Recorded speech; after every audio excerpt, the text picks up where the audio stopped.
Hello guys, তো আজকে আমি আরও একটা নতুন রেসিপি নিয়ে চলে এসেছি, পটল চিংড়ি।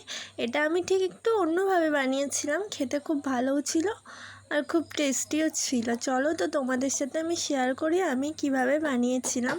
প্রথমেই পটলগুলো লম্বা লম্বা করে কেটে নিয়েছিলাম। এখানে আদা, রসুন, কাঁচা লঙ্কা, জিরে পেস্ট করে নিয়েছিলাম, আর সঙ্গে নিয়েছিলাম টমেটো কুচি, পেঁয়াজ কুচি। বসিয়ে তেল দিয়ে তেলটা গরম হওয়ার পর আমি একে একে পটলগুলো ছেড়ে দিয়েছিলাম।